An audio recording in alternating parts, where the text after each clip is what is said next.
This is a conversation with Brandon Quittem, an accomplished entrepreneur, writer, and speaker focused on technology, biology, philosophy, and cryptocurrency.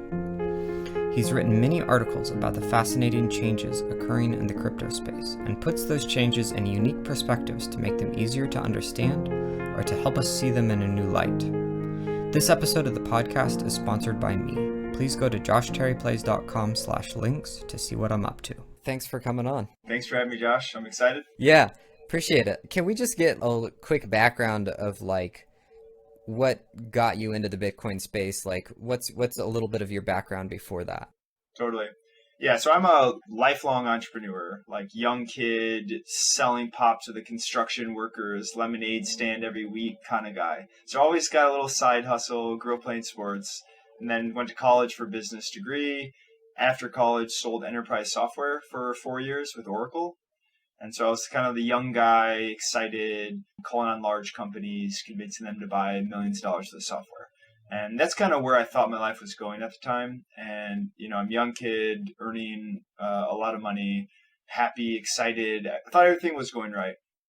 But a few years into that experience, I was being groomed for a promotion. I was meeting with the new team. And what I found out is that new team was not where I wanted to go with my life. They're deeply unhappy people, lots of alcoholism, lots of infidelity, just not where I wanted to go. And I do feel like I'm a product of my environment. And so if I'm in that type of environment, I would drift towards these deeply unhappy, very rich assholes, to keep it simple. And I decided I did not want to do that anymore. So I sort of hit pause on the Oracle trajectory. I went through a yoga teacher training. I'm still working full time, but it's sort of like, let's explore before I, make decisions. And what I came out of that understanding is that I do not have to live the life that I was given or the life that I was sort of heading towards at the time. And there was the juxtaposition of these yoga people, happy, floating in the wind, very different from the, straight, focused, hard charging Oracle salespeople. And so seeing those two in my hand, I realized that I sort of got the confidence that I can do something different. And so then I started experimenting with psychedelics. My girlfriend at the time, now wife, let's say 6 months later, decided we were going to leave Oracle. We met at Oracle. We're going to leave our sales jobs and spend some time backpacking through Asia. And so we quit our jobs, one-way ticket to India, and totally uprooted life. And started building a online business teaching yoga instructors business skills. And so we were business people, fell into yoga, kind of merged those two and noticed that wellness entrepreneurs in general are not very good at business, and so we can help them. And so we spent 3-4 years building that business, traveling all around the world, kind of doing the 4-hour work week, digital nomad type thing. At that point, I had bumped into Bitcoin through the Silk Road. So online market selling illegal things. Bitcoin was the currency at the time. This is 2011, 2012 timeframe. Wow, this is crazy. How can you have this magic internet money buying drugs online, which I never personally did, but friends in my circle did. Bumped into Bitcoin again in Bali at a meetup in maybe 2014. But like most people, it didn't click right away.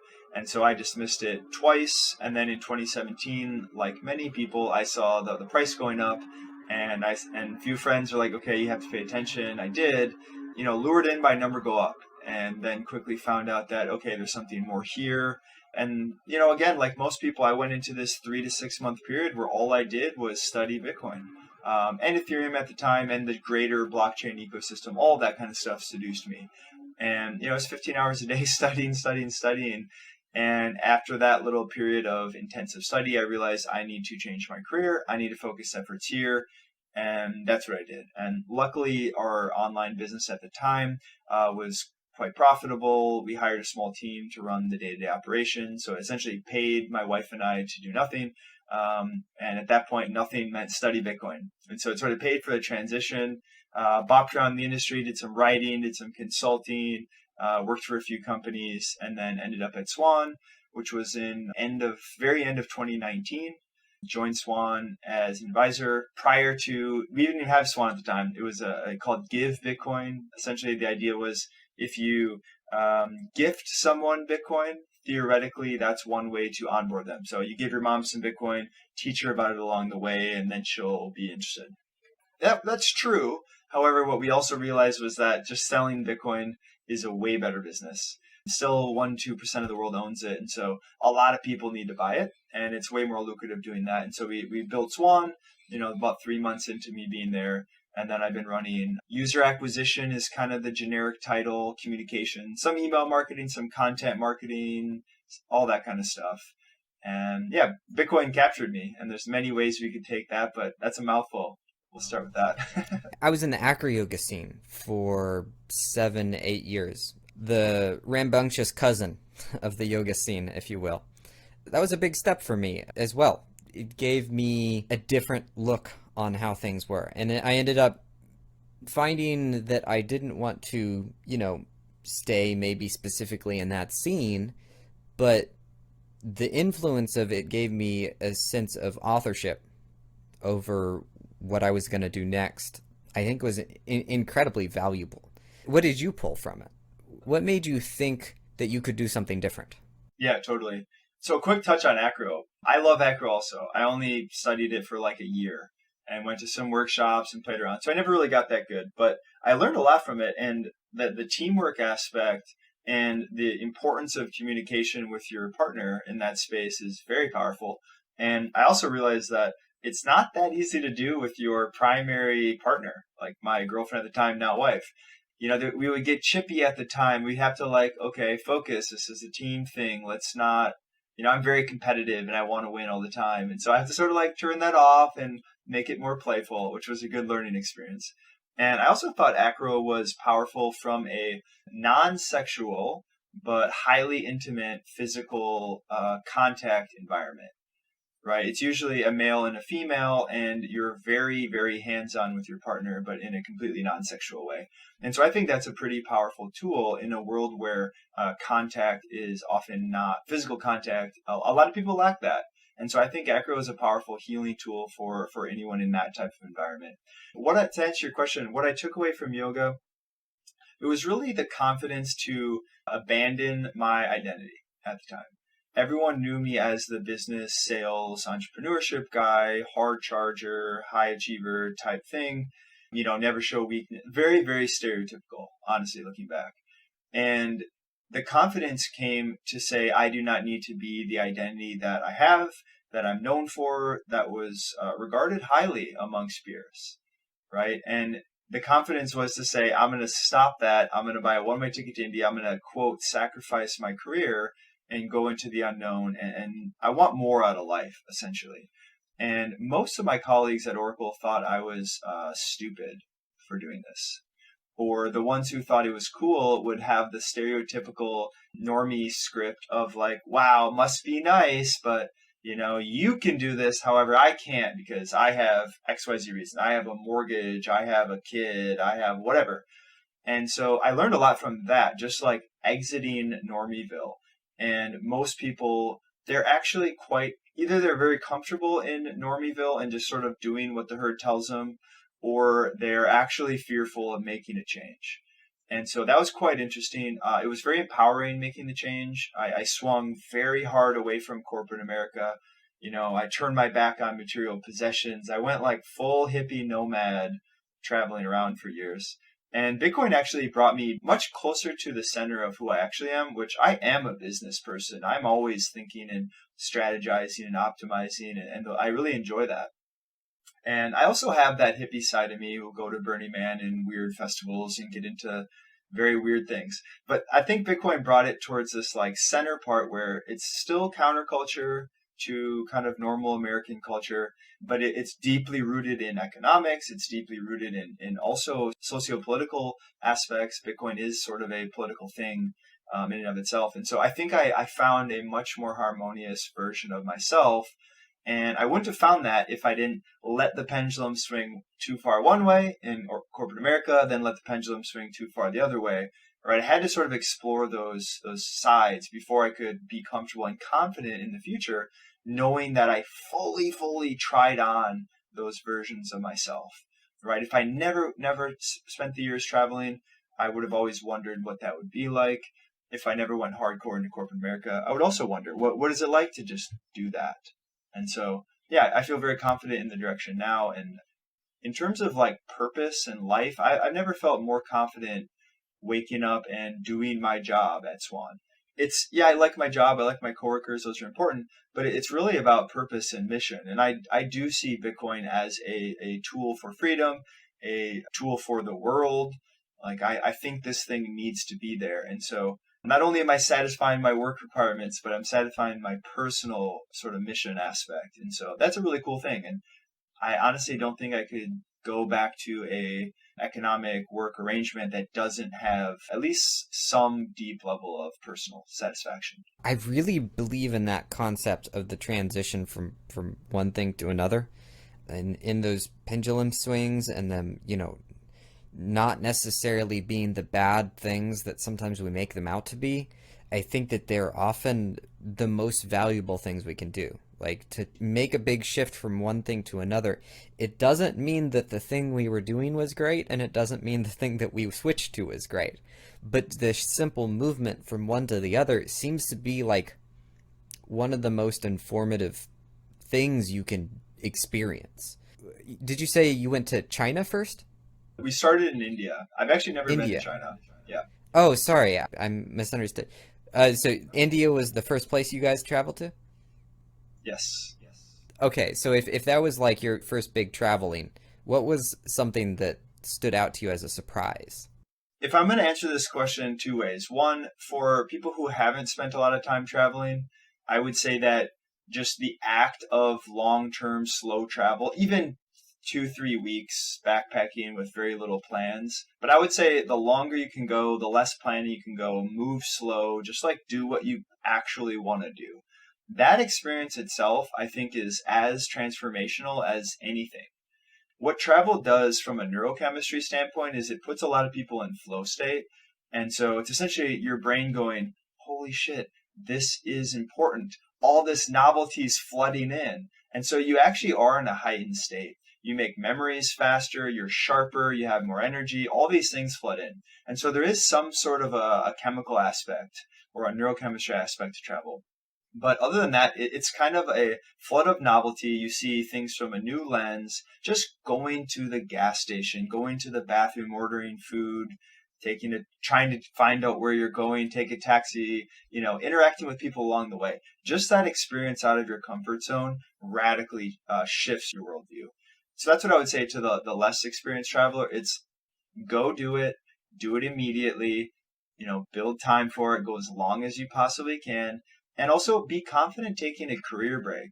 Americans don't do this very much, but Europeans, Australians, the rest of the liberal democracy worlds, they all do this. And Americans seem to be obsessed with work, but I don't think I would know really who I am as a person without spending so much time out of my ecosystem. Right? If you hang out with the same friends every day, they kind of project onto you who you are. And you fulfill the role that you're being told to fulfill in your ecosystem. So totally shattering your local environment allows you to explore who you are, check in with yourself, see what happens when you interact with other people. Maybe some part of your personality isn't being expressed that you might uncover traveling. And so, yeah, cannot recommend enough. From let's talk about India to someone who may have spent time traveling. What I would say is I think India is still one of the most adventurous places to backpack in the world. It's really like 20 countries all combined. Every Indian state has different language, culture, food, colors. It's radically different. And it has a lot of extremes. Like, you're going to be tested emotionally. You're going to see extreme poverty, extreme human suffering that is going to mess with you. You're also going to see and meet some of the most fantastic people you've ever met. And I would say the one thing that really stood out that changed me personally from India was that, let's say you're on a train, and trains are a great way to get around India. Maybe it's a 20-hour train. And in that experience, what I found is that a lot of people will just come right up to you, heart open, and ask you the deep questions about life. There's no, how's the weather? I'm of Scandinavian origin. I'm from Minnesota. We're very guarded. We're cliquey. Small talk is like an hour and nobody shares. Nobody opens their heart up. In India, it's a complete opposite. It's, okay, what's your religion? What do you think happens after you die? It's just the heart of it. And there's no shame there. And they tell you everything. They tell you about their grandma who just died, the the horrible things going on, and they're just open-hearted and honest. And so that caught me by surprise. And yeah, that was a powerful experience for me, kind of giving me permission. Okay, that's okay to be open and share and be vulnerable like that, which is not something that I'm usually, that's hard for me to do, is what I would say. My wife's the opposite. She wishes I was more open in that way. I find it very challenging, even if I'm in a safe space, quote unquote. It's still hard for me. Yeah, yeah. Likewise, the amount of culture shock that can induce is quite a bit. I went to college in Miami and moved to Austin. I still live in Austin now. And I remember a friend that lived in Miami for a bit longer, and then he traveled through. He was moving to California, and he stopped in Austin to visit me on the way. And when he was visiting, I took him downtown for us to just kind of walk around. And just in the midst of us walking around, there's a lot of street musicians in Austin. And we just happened upon this guy that was like carrying a guitar over his shoulder and just walking down the street. And his guitar was busted up. And I mentioned it. I was like, man, that guitar's seen some years. And we just started chatting about his guitar. And after we finished chatting for a little bit, like I started walking on, and suddenly I realized that my friend like wasn't beside me, and I looked back, and he was like looking at me in shock. He's like, "You can talk to people here?" Because Miami is, at least when we were there, I think it might have shifted a degree since then. I'm looking forward to the Bitcoin conference to find out. He had culture shock just shifting from, from Miami to Austin, where, people actually chat. So shifting from, polite conversation to what is life? That's a big one. So we've talked about shifting from Normieville. We've talked about exploding our world perspectives. I think this is probably the perfect time. So psychedelics. I have not yet had any full experiences with them. I've experimented with microdosing myself, and I've read a fairly healthy stack of books on the subject. It's fascinating stuff.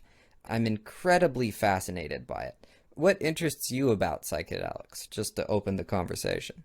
Yeah, I find them to be among the top three, maybe, most fascinating aspects of human life.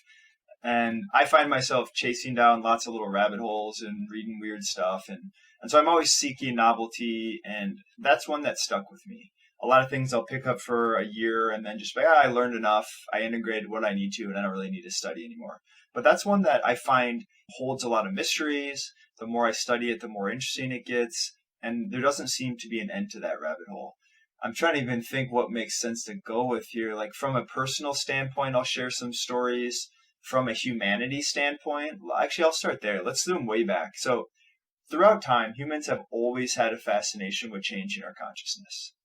And this could be through fasting. This could be through being in dark caves. This could be from hurting yourself, drumming, dancing, eating the correct plants or fungi. And so there's all this evidence that humans always have done this. Then we learned how to brew beer and wine, etc. And so there's something there. And the question is, why do humans have this desire? Is it because evolutionary biology tells us that changing consciousness means you get new ideas, right? So it'd be advantageous to increase novelty so that you may learn something useful to survive. It could be something like that. It could be just because it feels nice. It could be because our consciousness that we have, our beautiful consciousness, it actually is kind of a cursed aspect of humans, where we have this ability to think and reason and look to the future and use abstraction and language and all this complicated stuff. But at the same time, our consciousness torments us. We can be stuck in our heads and have all these consequences, anxiety and depression and neuroticism and all these different things. And so psychedelics and many other different tools that we mentioned get you out of your head, get you out of your executive decision-making mind, which comes at high cost, like we said. So that's how I'd like to frame it. Humans love these things. We've been doing them forever, and different cultures have used cactus or mushrooms or combining plants to make a tea, or all these different things. And so I view psychedelics as a deeply human thing. I think that they are entirely part of the human experience. I think most people should have that experience before they die if they're interested. I cannot imagine my life without tasting that aspect of human consciousness. And to be fair, it doesn't have to involve the drugs. It could be getting in flow state through all these other means. If you want to change your consciousness quickly, look up holotropic breath work. You can spend 90 seconds breathing a particular way, and you are tripping just as if you had consumed one of these substances.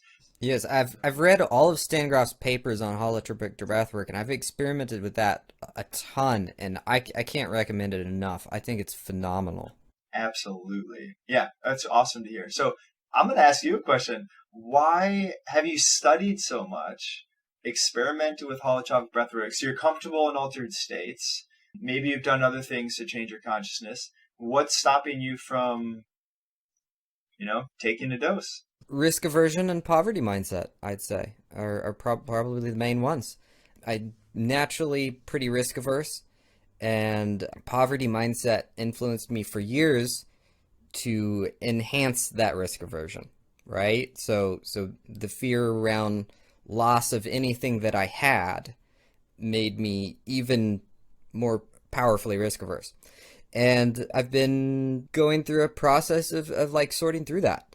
Namely, actually, holotropic breathwork, I'd say, was one of the things that helped me along the way. It's sort of a absolute on the list of, something that's going to be played with for sure. I have no reservation in terms of my belief in its value. I simply haven't taken that step. Fair enough.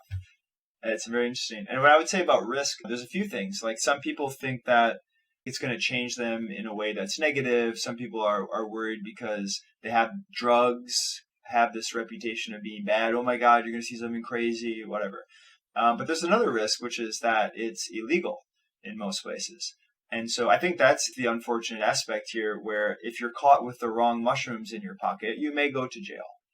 And so anyone curious about this, I would make sure you are very, very careful, check your local laws, don't risk that side of it. But from a physical standpoint, a healthy human can tolerate psilocybin in excruciatingly well rate.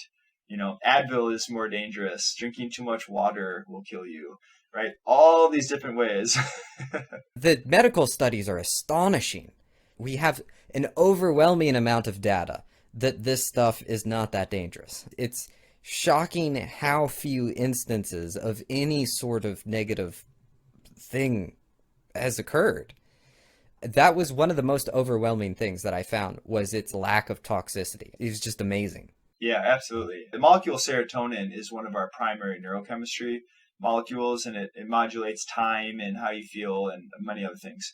But most of the classical psychedelics, psilocybin, LSD, mescaline, DMT, they're pretty much a serotonin molecule with some very, very slight changes. And so it's a relatively benign molecule. It fits lock and key directly into your brain. So your brain actually allows these psychedelics to pass the blood-brain barrier because it fits just like serotonin does, which is interesting. And that also means that it's relatively harmless. Your body breaks those molecules down into their base elements very easily. And so, yeah, extremely safe.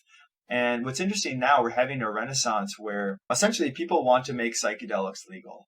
Okay, in the 50s, there was tremendous research. These were considered miracle drugs. You mentioned Stan Grof. He used to work with LSD.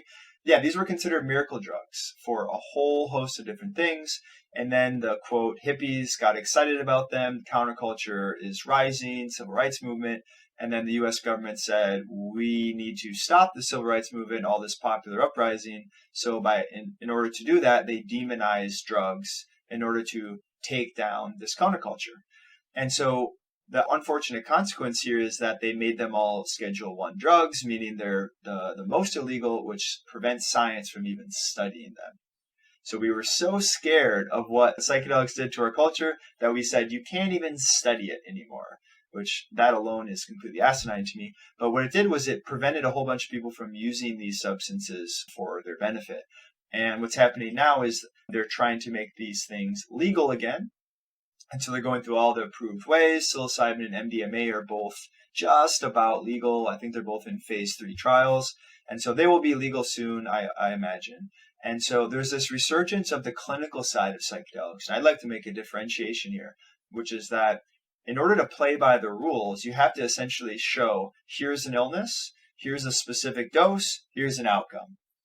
And so that's all we're really talking about is, can these things be used for clinical results? And that's great. Many benefits will come from that. However, there's another side of this that we can't really talk about yet because our culture demonizes drugs. We love capital S science, and we don't really, I don't know if it's Puritan values or what, but we just can't seem to be okay with, I just took some MDMA with my friends because it was fun, right? We're so against that as a culture. But if you say, I have PTSD and MDMA helps me, that is amazing, right? And it is amazing. But I think we have to look at these tools as wellness tools. Healthy people can enrich their life by having a relationship with certain plants and molecules. I firmly believe that. I believe that is true as well. I am angry. I went down that rabbit hole and I read quite a bit about that, and it's quite infuriating to ban something in a manner that makes it unquestionable when it's so obviously something that could be questioned. It's a very because I said so sort of an action. And I'm very happy that people are choosing to take the wise course that, won't upset the society at large by going through the FDA approval process and the work that they're doing at Johns Hopkins to, sort through ways of legalizing all of this. I think that's incredibly valuable, but also what you're saying is valid. It plays into exactly the question I was going to ask you. Humans, they want to experiment with this stuff. They want to explore. And you said something about maybe they do it to have a change that gives them new information that enables them to better survive. And what's funny about that description that you gave is that is exactly what happens when a cub plays with another cub, a lion cub. That's exactly what play is. And a little bit later, you said, is it really valid for us to have something like this banned for somebody that wants to have fun? And my thought on this is that my username, Josh Cherry Plays, is that for a reason.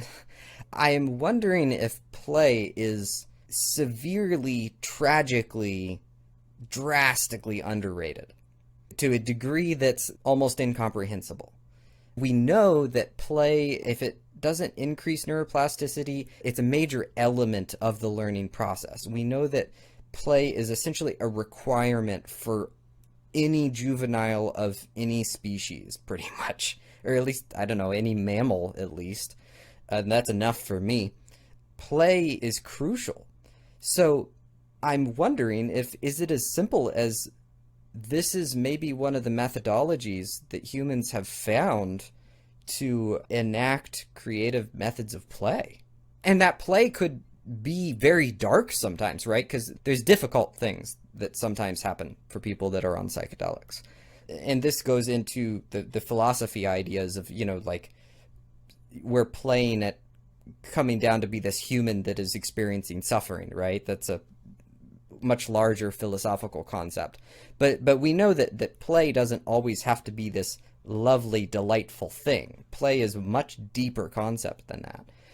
So I'm wondering if psychedelics are a tool of play and exploration and growth, and if play is one of the core elements of that. I'm just curious what you think about that idea. Yeah, I think that's a really, really good question that I haven't explored much personally, but I'll riff on it a bit. The first thing that comes to mind is that what many people report on a, let's say, moderate dose of psychedelic, 100 micrograms of LSD or 2-3 grams of psilocybin, what they report is that they see everything through a child's eyes. You're seeing a tree for the first time, and you're actually seeing the tree. You're not human, adult, jaded, walk by, oh, look, there's a tree. No. You are seeing the tree for the first time in your life. And so, yeah, you're sort of reduced to your base central nervous system interacting with the world. You sort of strip away cultural programming. You don't think about what you're supposed to be thinking about. You don't think about what the primate next to you is doing or thinking. Your posture might actually change because you're not trying to come off in a certain way, right? So it sort of reduces you to a child with wonder in your eye. And that to me feels like play, right? You strip away the seriousness, you create a container for experimentation, removing that linear executive function brain and being more expansive, being more silly, being more fluid with your thinking. And I don't know what the science says about this type of thing, but it definitely increases neuroplasticity. Psilocybin does, play definitely does, or at least it's correlated, like you said. And so I think there's a lot to that. And again, in modern culture, we make no room for play. Americans especially, we expect to be serious, all that kind of stuff. Except at the cutting edge, which is fascinating. Because who are the people these days that tend to experiment with psychedelics? Well, it's people on the fringe, either on the fringe in the sense that they don't like the hand that they've been dealt and they want to go explore something different. And, maybe that's, just sort of a checkout in some ways. Sometimes it's looking for something much, much deeper. And then also the people that are at the cutting edge of the way humanity is structured right now. Hopefully I don't botch this or get sued. I think I heard this in a Tim Ferriss podcast of there was a dinner of a bunch of major investors, big names that we'd all know the names of. And they went around the dinner table and they were kind of having this sort of question and answer type discussion dinner. And somebody asked the question, who here has experimented with psychedelics to increase performance? And it was every hand. Every hand. And play seems to be on the cutting edge. Yeah, I'm with you on that. And there's this other side of it, which is that in Silicon Valley especially, there is this proclivity to find your edge and to experiment and do weird things. And if one guy talks about it, oh man, my ayahuasca ceremony made me more this and that improved performance, you should try it too. And so there's some side of it that's less shiny, less wholesome, right? They just copy each other and they're always looking for an edge. But on the other side, there's also a very high correlation with intelligence and drug use. And I don't know what that means. Does that mean intelligent people have more of that curse of consciousness, so they're seeking to get out of their mind?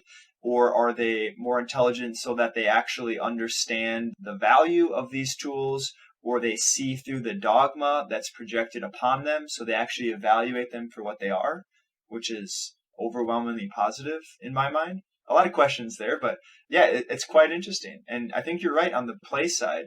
And it's not just psychedelics, it's going to Burning Man, for example, which I think is an example of adult play, right? You go into this entirely created world with entirely new social norms, and it's mostly play. And what you find is people try on new identities, they're in new situations, and they come back, quote unquote, reborn. All stereotypes projected on that, but it's true and it's powerful, and it is play. And I think we're going to see a resurgence of play being used as a performance enhancing tool and also as a way to enrich your life. Yes, I think it's potentially one of the most powerful tools available to us is play, and by extension, anything that connects or enables that. Let's move to another area of which it's a common interest that you've delved into, and I have not, but I've always been fascinated by it. We have several of those, it seems. And this may need some setup, but can you tell me about mushrooms and subways?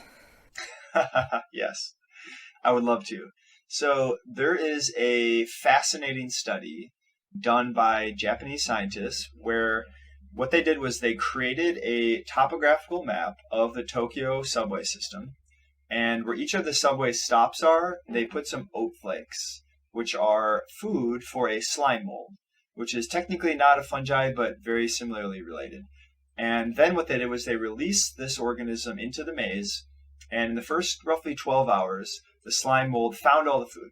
So it grew, it expanded itself to take over the map and find all the food. And then over the next 12 hours, it re-architected itself into the most efficient network to connecting all the subway stops. And then the scientists take a look at the topographical map and they realize that the slime mold, this very primitive ancient organism, created a better, more efficient, more redundant subway system than the best Japanese engineers could when building the city. And that's a very humbling, very, very humbling experience, I imagine. And what does this tell us? Well, one, it tells us that the slime mold as an organism is also a biological computer. And what do I mean by that?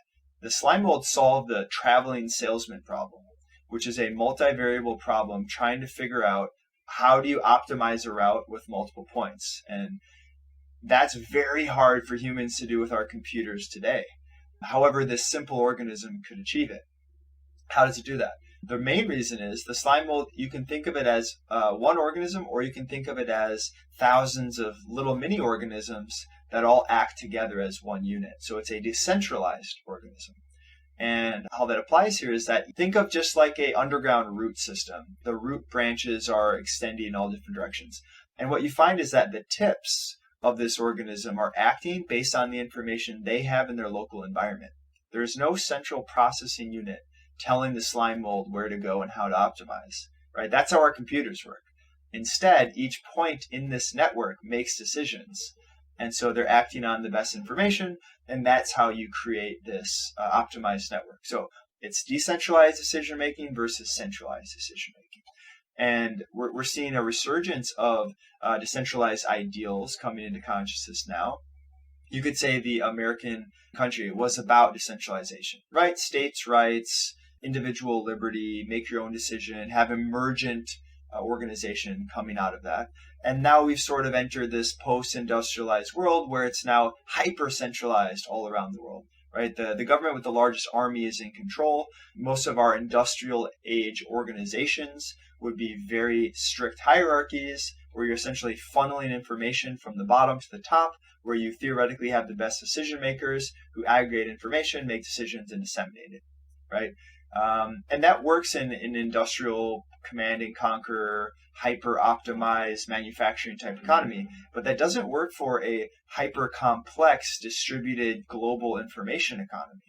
And so what we're seeing now is the advantage of decentralized decision making. We can act peer to peer, we can use social media, we can be on Twitter, we can create a monetary network that is Bitcoin, which is based on principles of decentralization, based on individuals acting in their own best interest, and the emergent behavior of all those people creates the whole, creates the network.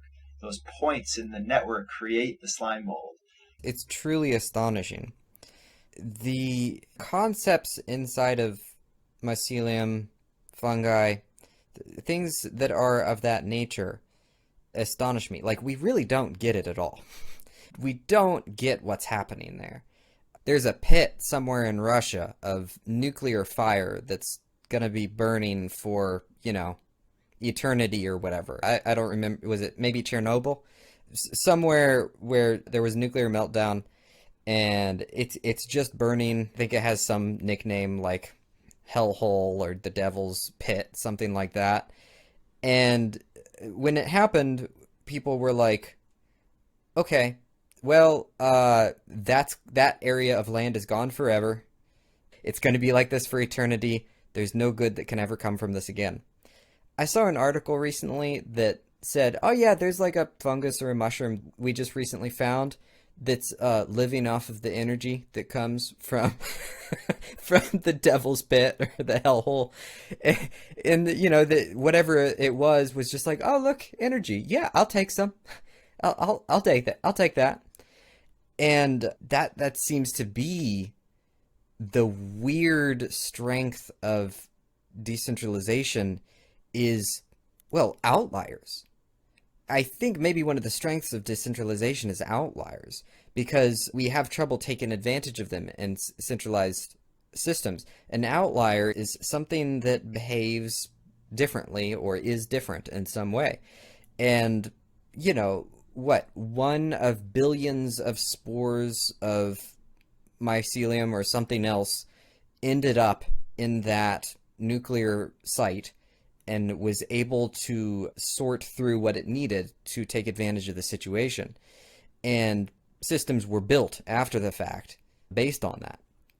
And I think that one of the big things that we get in a decentralized system is if there's an outlier and that outlier is able to connect and offer what value it can, then the whole system can benefit from it. Does that sound right? Yeah, I think that does sound right. And I would love to go a little deeper into fungi using this framing.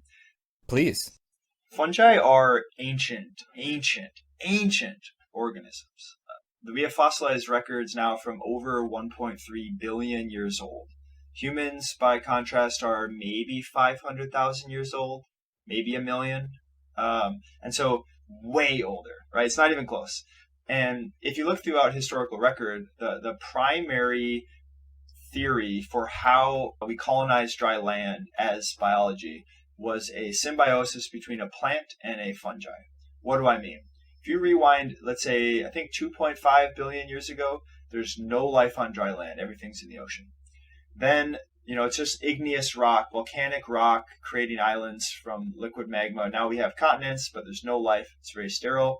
Then you have a fateful partnership between a fungi and a primitive plant, some sort of an algae or something like that. And what fungi are is they're amazing chemists. Okay, they create molecules that humans don't even know how to make. They create these molecules and they digest their world externally. So a fungi can see this igneous rock and say, inside the rock there's carbon, phosphorus, nitrogen, etc. These are useful molecules. However, they're locked in this rock. And so they go, how do I do this? I'm going to create a custom molecule to externally digest that rock and liberate those organic molecules. Right? It's a very useful tool to free up those base molecules for other purposes. Maybe it's food, maybe it's to trade with other organisms. Now, the primitive plant here makes its own food. It's a solar panel taking the sun's energy, right? Photosynthesizing, creates food. And so you combine the two, and what happens? You have this fungi who digs into the rock, anchors itself into the rock. Now, then it bolts on this solar panel in the plant form. The plant creates food. The fungi mines minerals out of the rock, which the plant wants, and they trade. So now you have this primitive symbiosis attaching itself to rock, probably due to some happy little wave accident partnership. And then you fast forward billions of years, and now we have 12 inches of topsoil on our world because of this simple partnership. That same partnership allowed plants to come to dry land, which creates our breathable atmosphere that we all benefit now. So everything's downstream from that simple symbiosis. Okay, so fungi recycle. That's one of their primary roles in our environment. As we said, they're also great chemists. So yes, the fungi in Chernobyl found this radioactive material which almost no other biology can interact with safely. And the fungi figured out, wow, this is a lot of energy here. Let's create a custom enzyme to turn this into food, which they did. There's also a great example of fungi breaking hydrocarbon bonds. So oil, for example. Yes. Is that stomachs? Yep. The study there was they were trying to figure out how to clean up oil spills. And hydrocarbon bonds are very, very strong. So it's hard to break those bonds, essentially to degrade oil. That's why it stays around in the environment so long. And so they brought all the chemists, like, Dow Chemical and all the big chemical manufacturing companies. They all tried their best, all these different ways. And then Paul Stamets just inoculated his stinking pile of oil spill with oyster mushroom spores. Oyster mushroom spores, they germinate, they grow, they break the hydrocarbon bonds. You flip open the tarp after a month, and there's absolutely no evidence of oil spill there. It turned into this giant oasis of life. The fungi explode. The biggest oyster mushrooms ever recorded were produced off of this. The birds come, they eat the mushrooms. The insects eat the mushrooms. It creates this total oasis of life. Flip open all the other tarps, and it's just a stinking pile of oil. And so fungi are amazing. And what else happens here is throughout all this time, they've created a chemical library of enzymes, right? They learn. Now that specific organism knows how to break that specific carbon bond. So it just added to its available library of food. Oh, I did not know that. So it's cumulative, like it's not like separate species? Yes, and fungi can pass this genetic information down through their offspring in sexual reproduction, and they also pass genetic information horizontally. So, vertical gene transmission, mother, father have an offspring, pass the genes. Standard. What fungi also do is they steal genetic information from another species in their environment. They essentially slurp up genetic information, add that to their own library, and that allows them to be so adaptive. That's why they're so anti-fragile as a species. And interestingly, humans share biology with fungi. We're very, very similar. We actually share genetic ancestors. We branched off from fungi a long time ago. The difference is fungi externally digest their food, and we internally digest our food. We both inhale oxygen, exhale carbon dioxide. Right? There's all these crazy similarities. And what that also means is throughout this long history of fungi learning from their environment, creating these molecules which are used to defend themselves or to eat. But since our biology is so similar, molecules that the mushrooms make also happen to work for us. So things like penicillin, that is a fungi defending itself against a bacterial predator. It produces penicillin. And what do you know? If we have problems, we take the penicillin and it works. Psilocybin, the leading hypothesis is that it is a deterrent, so certain insects don't eat those mushrooms. So they produce a molecule that is bad for insects, just so happens to be great for humans. Just like nicotine, a plant that was produced by the tobacco plant, which is a central nervous intoxicant for insects that would otherwise eat the tobacco plant. It's very toxic to insects. Humans love nicotine. Small doses, pretty benign. So yeah, we have all these amazing similarities, and that's only one type of fungi we just discussed there. They're the recyclers. There's also the ones that go underground and they actually broker resources with trees and other plants. So if you think about a forest, you think it's a bunch of people competing. That's not the whole story. Underground, all those trees have mushroom allies creating networks that connect species to species underground in these tiny little, almost microscopic tubes. And in those tubes, they are trading resources. The mushrooms mine minerals underground, phosphorus, nitrogen, etc. And the plants create food from photosynthesis. So the plants sell the sugars and the fats down to the mushrooms, and in exchange, the fungi give them minerals. Without these fungal allies, a tree could only be about 18 inches tall. It needs these minerals to form its structure and to survive. And so they've co-evolved together, and it makes the forest much more resilient. They trade information bidirectionally. They alert each other of predators. They trade resources. How does a baby oak tree, which gets no sunlight in this dense forest, grow? It grows because the larger organisms feed it. It's a very, very wild thing. And now what we're seeing is fungal scientists, like evolutionary biologists who study fungi, they're studying the economics of fungal organisms. And what they're finding is that these fungi are not savvy like humans, central nervous system, but they have evolved to act in economic ways. They buy low and they sell high. They hoard resources and they ship them around to an environment where the resources are scarce so that they can sell them for a better price. They hoard water when it rains, and then when there's a drought, the fungi sell it to the trees when they need it most for a higher price. And so underground, it's all happening. And what does that mean? I don't know exactly. What it definitely means for me is one thing, we don't know what's going on. The point you made earlier. We think we do. We're very, very arrogant. But if you rewind, a simple example, if you rewind 50 or 100 years and you look at what we considered science, what we considered true 100 years ago, we were doing crazy things. And we were very bold in believing them. And now here we are with capital S science, and we think we know everything. We don't know anything. We're going to laugh at our primitive selves in 100 years. And, we'll keep learning. I'm not sure that we're capable as a Homo sapien of understanding the complexities of biology. That might honestly be out of our realm. Similarly, understanding the definition or the meaning of God, capital G God, not any of the particular religion's gods. What is that? Do humans even have the ability to know? I'm not convinced that we do, but I will say altered states of consciousness maybe with psilocybin, ayahuasca, or breath work, that's as close as I've ever felt to having some sort of a God consciousness outside of my individual point of awareness, and instead feel more connected, more expansive, more broad consciousness, where I had an experience where I spent 2 hours living as a plant. I was a tree during an ayahuasca experience, which was very, very alarming and very fun.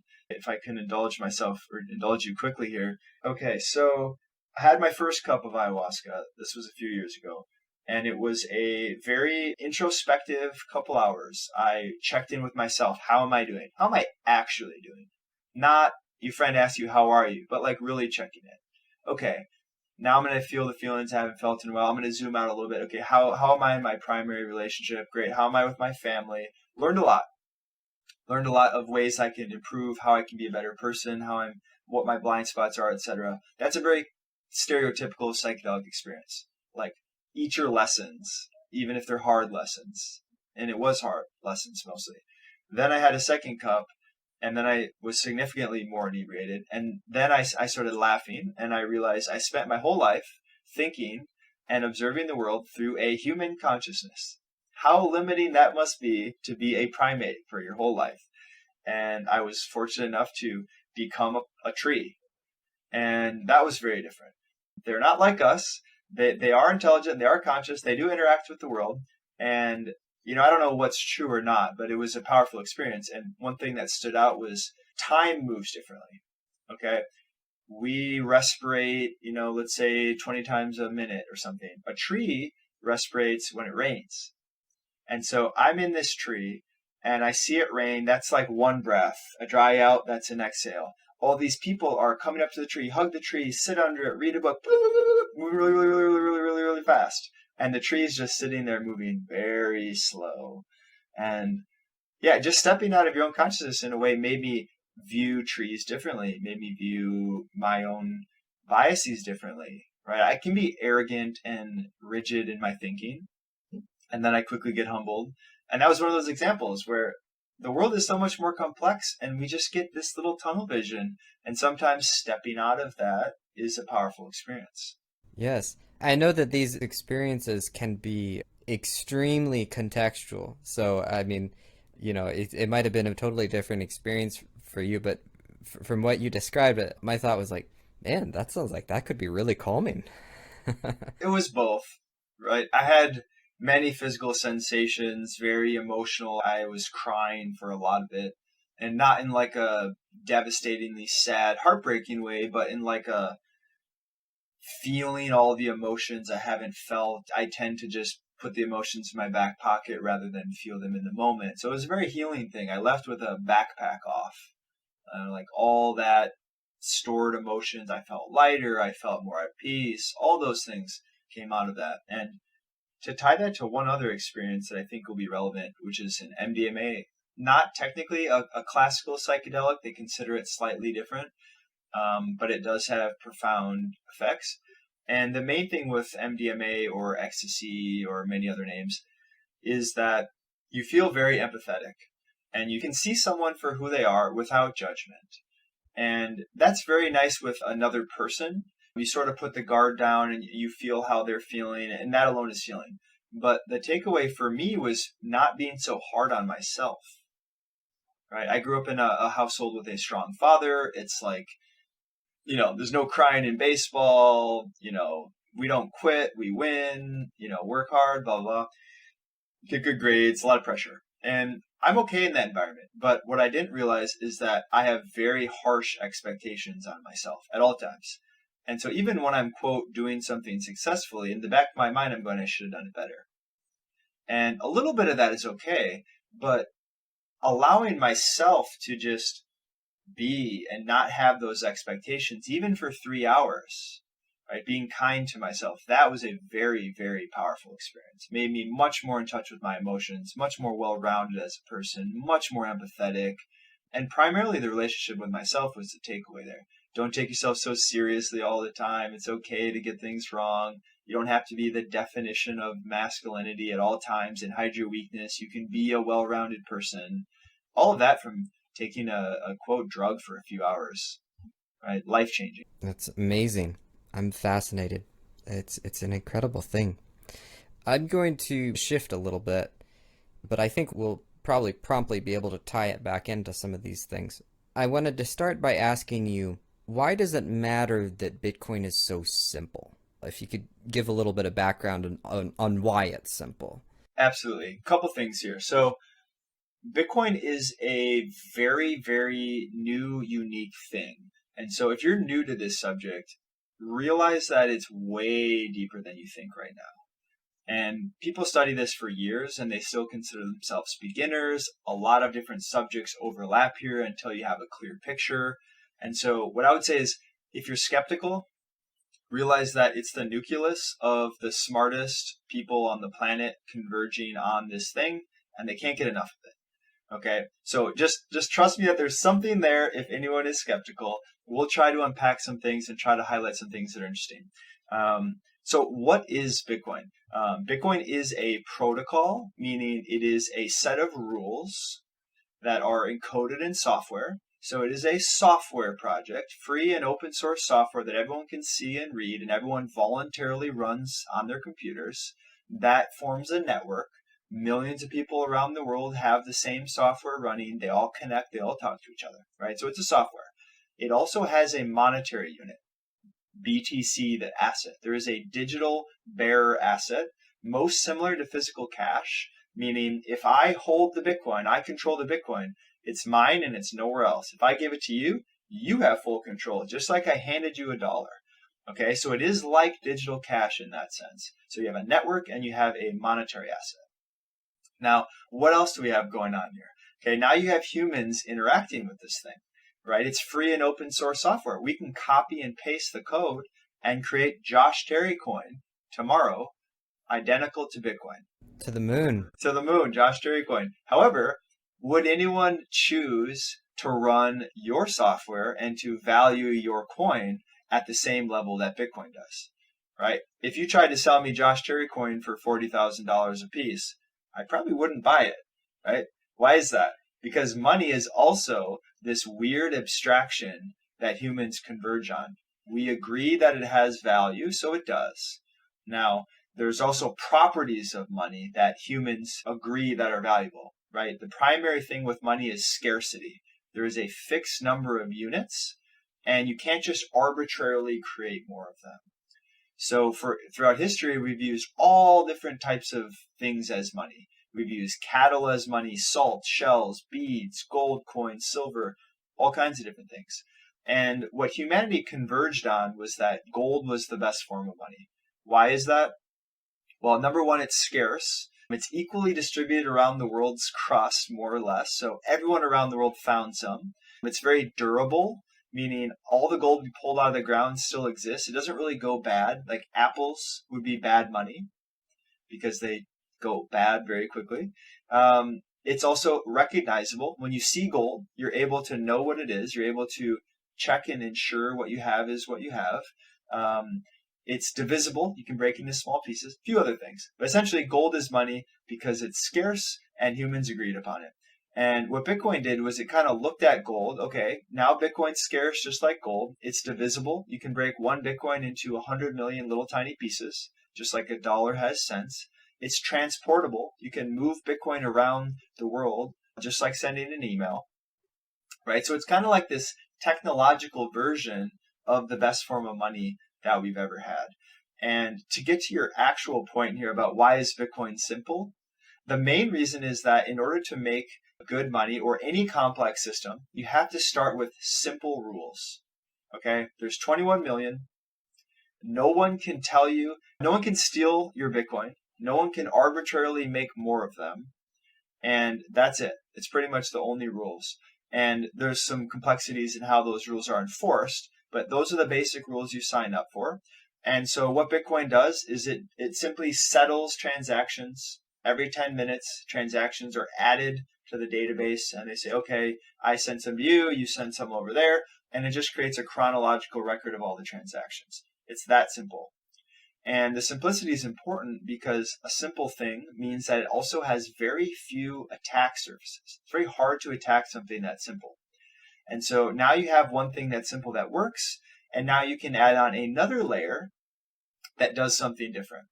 And so there's a law called Gall's law, which says if you want to create a complex system, first you must start with a simple system that works. Okay? And you never start with a complex system. It's impossible. So start with a simple one, make sure it works really well, then add on another layer that references that original system. And so Bitcoin is this base settlement layer, high security, high decentralization, and it's essentially money run by the people instead of money run by the government. That's all Bitcoin does. Then you can add software on top of Bitcoin that does all kinds of crazy, interesting things. And so the way Bitcoin is going to scale is in layers like that, on the side and on top. And that's exactly how our biology scales. You have cells, and those cells make up a organelle, which makes up an organ, which makes up a system, which makes up an organism, right? Each one is specialized and good at what it does and interfaces with something else, and that makes a complex whole. And so Bitcoin's the same way. The internet itself today is the same way. We have a stack of protocols. We have layers of protocols, TCP/IP, HTTP, SMTP, etc. Each one is very simple, does exactly what it's intended to do. You add them all up, and that creates the complex ecosystem needed. And so that's why Bitcoin chose to be simple, is because that's the right way to build a new monetary system. It is the base layer of the new monetary system. And what people might say is, well, Bitcoin is slow because Visa can process 10,000 transactions a second or whatever, and Bitcoin's more like 5 or 10. That's true. However, Visa is an application on top of a bank on top of money. Okay, so it's like a third or fourth layer on top of the base layer, which would be gold or central bank deposits. Right now it's US Treasuries. And so it will be the Bitcoin layer, and then you'll have the Lightning Network layer, then you'll have like Cash App and centralized services moving money around. Each one of those offers different trade-offs. And so, yeah, what we're seeing is a re-architecting of the base protocol of humanity, which I believe to be money. Things that the monetary system creates incentives that cause people to do things. And so it's very important that humans have the best money possible because culture, politics, everything flows downstream from those base incentives.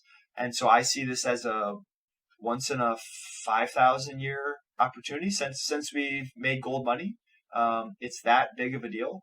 We're going to replace the base layer. And I think it's a very, very empowering tool. What it does is it gives power to the individual rather than to the state or the whoever wants to seek power. In Bitcoin, everyone's equal. No one has unfair advantage. Our current monetary system, hyper-politicized. Okay?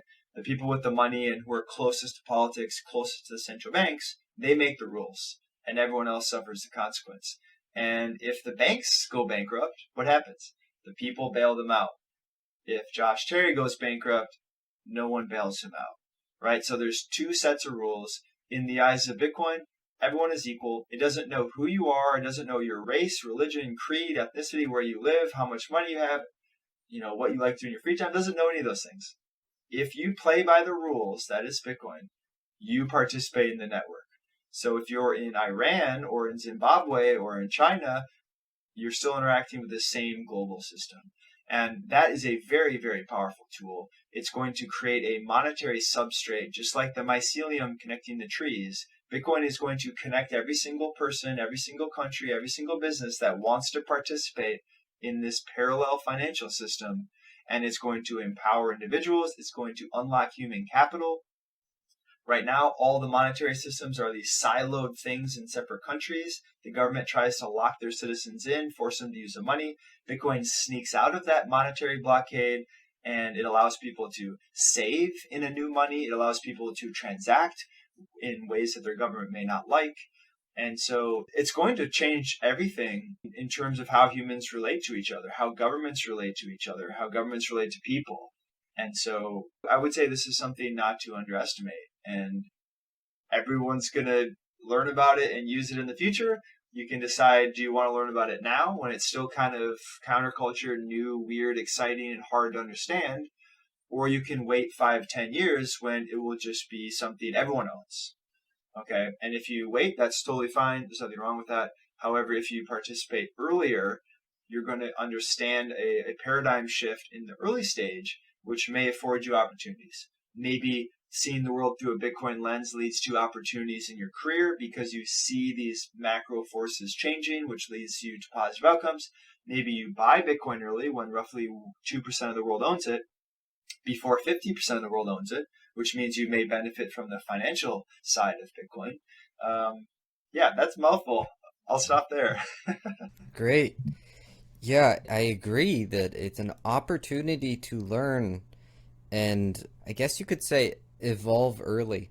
Sometimes I think about the Bitcoin network as nature itself. And what I mean by that is there's an element of walking into nature and surviving in nature where you don't debate whether the tornado is coming or not.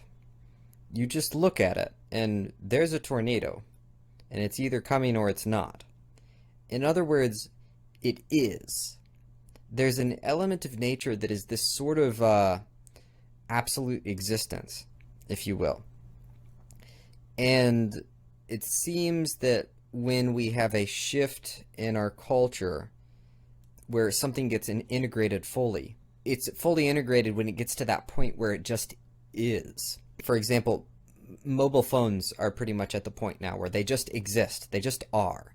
And what I mean by that is they're a part of our environment that we have to note, process, sort through, and survive with in some way. I'm not saying you need a mobile phone to survive necessarily, but it's an element of your environment. It's just a thing that you note as just like being in existence. You don't debate mobile phones. They're just there. And I see Bitcoin as like moving in that direction where, like you said, down the road, 5 years, 10 years, whatever it is, eventually it's going to be just, here's your environment, and your environment happens to include Bitcoin, so you better deal with it. And anytime you can be ahead of that, I think that's an incredible opportunity. And I had a question coming, but I got so excited about that I completely forgot the question. So if you want to comment on what I just said. Absolutely. Yeah, you made a good point, right? Like in the early stages of a change, people are quick to dismiss this new thing, right? Like early days in the internet, Paul Krugman, economist, he famously said, when it's all said and done, the internet will have no greater impact than the fax machine, right? So he saw this new thing coming. He made a bold statement about it. And obviously he was very, very wrong. And Paul Krugman also says similar things about Bitcoin. Many other mainstream economists, the credentialed class, the World Economic Forum, central banking types, Wall Street types, the people who are very credentialed. Did you say Paul Krugman said that about the fax machine and now he's saying it again about Bitcoin? No, he called the internet, it will have no more impact than a fax machine. He said that about the internet and now he's saying it, the same guy is saying it about Bitcoin? He's not saying the exact same quote, but he takes the same stance with Bitcoin. Yeah, that's quite a track record. I know, it's impressive. Makes me nervous. It torments the credentialed class, Bitcoin does, because Bitcoin does not fit their models. They went to the fancy school, they're used to people listening to their word, they write fancy academic papers, and people worship them. And in comes Bitcoin that says, yeah, but I don't actually fit your definition of money, I don't play by your rules, and yet here I am, I exist. It's here. It's truth. You can look away, you can put your head in the sand, but Bitcoin exists, and it's gaining momentum at an exponential pace. And if it continues at the current trajectory, we're going to see 50% adoption in the world in probably a decade. And so, yeah, it's going to be ubiquitous, like you said. And I take great pleasure watching the fiat economists grapple with this thing. And it just shatters their worldview. In a sense, it makes them go deranged. They act crazy around it. That brings up a fantastic question, which is, what do you do when something occurs that doesn't fit in any previous box? What do you do with that? If I'm being honest, in my personal life, if I see something that kind of breaks my worldview, sometimes I dig my heels in and I say, no way, not going to happen. It can't work. If I'm being charitable to myself, I consider myself open-minded and able to operate with ambiguity, and I feel that I can exist in between things without having certainty. I feel confident in that space. I feel the same way about you. And so if I see something that shadows my worldview, I would say that that's something that we should train ourselves to move towards. We should understand why, and maybe it's just because you have a limited view of the world. And maybe it's because you stumbled on something as profound as the internet or Bitcoin or psychedelics. And I think that brings up another interesting point where I'm trying to train myself towards discomfort. If I'm asked to do something that scares me, maybe that's go to the first acro workshop. Maybe it's speak at a conference. Maybe it's have a conversation with someone I consider a hero or an intellectual heavyweight, or maybe it's any number of things. I'm asked to do something or have an opportunity and it scares me. Okay, you could just run away and say, I don't want to do that. It's really comfortable to play small. Or you can say, I feel the discomfort, I feel the fear, so that means it's a good thing to do. And I'm not great at this, but I'm trying to train myself that way, to say yes to the scary things, because that's where the growth is. And I can very easily just do my own thing and be lazy by nature and just enjoy learning things at my own pace. Or I can surround myself with high achievers who challenge me to think differently, to play bigger, to actually try to see what my potential is, even though it's scary. And so, yeah, I guess the takeaway here is I'm trying to give advice that I need to take myself, which is seek discomfort, seek the scary thing, because that's how you grow. And shit, we have one life. What are we going to do? We're just going to play small and regret it later? That's pretty scary to me. Yeah, I think that's the best advice, is the advice that we have to figure out how to take ourselves. I think that's the greatest advice we can give. I had a funny thought after I asked the question as I was listening to you. My best friend and his wife recently had a baby, and I'm watching that great adventure. And the answer to what do you do when you come across something that doesn't fit in any previously known box might just be put it in your mouth. I mean that in the greatest sense of the metaphor. Yeah, you come across a psilocybin mushroom, maybe just put it in your mouth. Fair enough. So back to the simplicity thing. Could we draw a parallel how the fungi are so simple and that enables them to be anti-fragile? My question around Bitcoin is, what is the anti-fragile element? What is that chemistry element to adapt and thrive? What element allows the Bitcoin network to shift as a decentralized system?